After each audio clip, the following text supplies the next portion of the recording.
Hello everyone. आज हम पढ़ने वाले हैं क्लास 12th इंग्लिश से सेक्शन ए के अंतर्गत आने वाले पैसेज के बारे में, जो कि रीडिंग कम्प्रीहेंशन का होता है और पूरे 10 नंबर के क्वेश्चन आते हैं।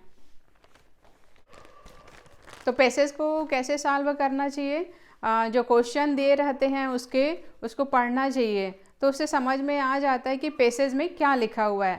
तो जैसे कि क्वेश्चन नंबर 1 में क्या लिखा है, which of the soils is the best for plant growth, why. तो इससे क्या समझ में आता है आपको कि कौन कौन सी मिट्टी जो है पौधे की वृद्धि के लिए सबसे बेस्ट होती है। तो इसका मतलब क्या हुआ कि हमारे पैसेज में किसके बारे में पूछा गया है, कि मिट्टी के बारे में पूछा गया है। तो 2-4 क्वेश्चन और है, उसको पढ़ लेना चाहिए। उसके बाद हमें क्या करना है, पैसेज को एक बार अच्छे से पढ़ना है। तो जैसे कि इस पैसेज में लिखा हुआ है, जैसे कि फर्स्ट क्वेश्चन पढ़ने से समझ में आता है कि मिट्टी के बारे में लिखा है, सॉइल्स के बारे में लिखा हुआ है। तो अब आप स्क्रीन पे देखेंगे कि सॉइल्स के बारे में क्या लिखा हुआ है इस पैसेज में। Read the passage given below and answer the question that follow. Soil is your garden's natural growing medium, so it's vital for the health and successful growth of your plants and crops that you keep it well maintained. Soil is basically rock that's been ground down by the effect of the weather over a long period of time. There are hundreds of different soil types. तो यहाँ पे first para में कहा गया है कि मिट्टी जो है आपके गार्डन का नेचुरल ग्रोइंग मीडियम है और पौधों और फसलों की हेल्थ के लिए और उसके सक्सेसफुल ग्रोथ के लिए ये जो मीडियम है वो बहुत ही महत्वपूर्ण है, जिसे आपको बनाए रखना है, मेंटेन करके रखना है। और लिखा है कि सॉइल इज़ बेसिकली रॉक्स, जो मिट्टी होते हैं वो मूलतः चट्टान होते हैं, जो कि मौसम के लंबे प्रभाव के कारण वो जमे हुए होते हैं। और there are 100 of different soil types, और लिखा हुआ है कि मिट्टी के 100 प्रकार हैं। But they can broadly be classified as sandy, loamy और clay, referring to their basic texture. It is the texture that affect the drainage, aeration and nutrients content of the soil, and you may have to take steps to improve on this in certain types of soils.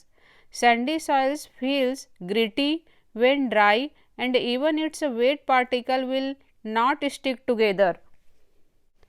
आगे लिखा हुआ है कि मिट्टी के basic texture, उसकी बनावट के आधार पर उसको मोटे तौर पर सैंडी सॉयल, लोमी सॉयल और क्ले सॉयल में क्लासिफाइड किया गया है। और ये जो मिट्टी की जो टेक्सचर जो होता है वो ड्रेनेज को, एरिएशन को और न्यूट्रिएंट्स को प्रभावित करती है। इसीलिए इम्प्रूव करने के लिए हमें कदम उठाने पड़ सकते हैं मिट्टी की टेक्सचर को इम्प्रूव करने के लिए।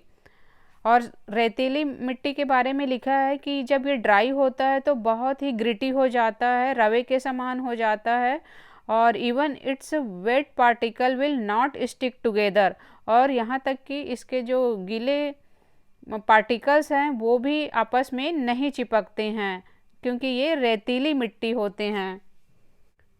लोम्स on the other hand can be moulded in the hand when moist, but aren't at all sticky and gritty, and are fairly loose when dry.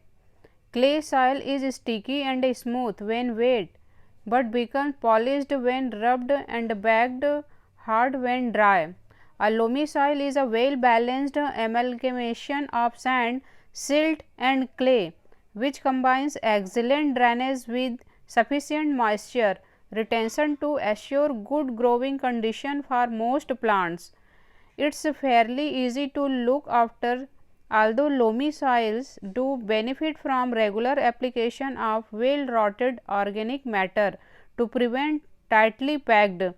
The particles consistency of sandy soil doesn't hold water well. Again, well rotted organic matter can be added to bind the soil particles together. इस प्रकार passage के middle part में क्या बताया गया है कि जो लोमी सॉइल्स जो होती है, जो दोमट मिट्टी होती है, वो मॉइस्ट होने पे, गीले होने पे क्या हो जाती है कि उसको हाथों से मोल्ड किया जा सकता है, और जब वो ड्राई होती है तो वो क्या होती है कि फेयरली लूज भी हो जाती है। और जो चिकनी मिट्टी होती है वो काफ़ी स्टिकी और स्मूथ होती है जब उसको गीला किया जाता है, और जब ड्राई होता है तो उसे पॉलिश्ड या रब्ड किया जा सकता है। और लोमी सॉइल्स जो है वो well balanced amalgamation of sand, silt and clay. Loamy soil के बारे में यहाँ पे बताया गया है कि सैंड का, सिल्ट का एंड क्ले का बहुत ही अच्छा सम्मिश्रण होता है। और यहाँ पे बताया गया है कि जो लोमी सॉइल है, जो दोमट मिट्टी है, उसकी देखभाल करना बहुत ही आसान होता है, और वेल रॉटेड ऑर्गेनिक मैटर जो है इसके टाइटली पैक्ड को प्रिवेंट करते हैं।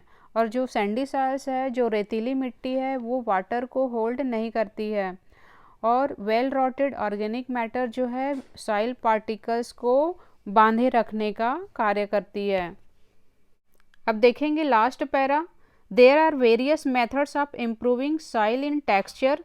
Essentially, this requires regular application of a well-rotted organic substance called humus, which is obtained from decayed plant and animal manures. Most fruits and vegetables, however, grow better in natural soil. Clay soil is most difficult to work, usually becoming waterlogged.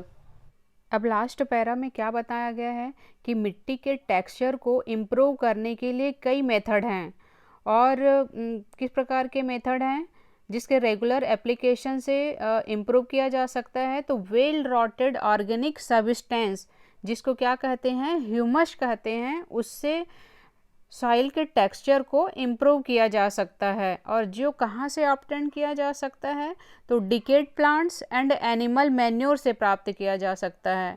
और most fruits and vegetables, कई फल और सब्जियां जो हैं किसमें better grow करती है, तो लिखा हुआ है नेचुरल सॉइल में। Clay soil is most difficult, और जो चिकनी मिट्टी होती है वो बहुत ज़्यादा डिफ़िकल्ट होती है काम करने के लिए, to work, usually becoming water locked, क्योंकि इसमें जल भराव ज़्यादा होता है। क्वेश्चन फर्स्ट है, which of the soils is the best for plant growth and why. कौन सी जो मिट्टी है पौधे की ग्रोथ के लिए बहुत अच्छी, और किस प्रकार से, वाई, कैसे।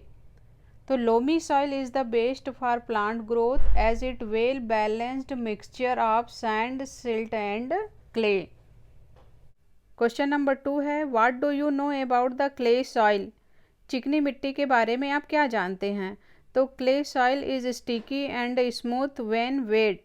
चिकनी मिट्टी गीले होने पर स्टिकी और स्मूथ हो जाती है। क्वेश्चन नंबर 3 है, in which soil do the fruits and vegetables better grow.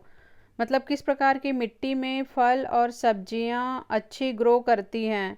तो इसका आंसर आएगा जो कि लास्ट लाइन में ही दिया हुआ है, the fruits and vegetables grow better in natural soil. Question number 4 है, which soil is most difficult to work. किस प्रकार की मिट्टी में काम करना बहुत ही कठिन होता है। तो ये भी लास्ट पैरा में दिया हुआ है, clay soil is most difficult to work. चिकनी मिट्टी में काम करना बहुत ही कठिन होता है।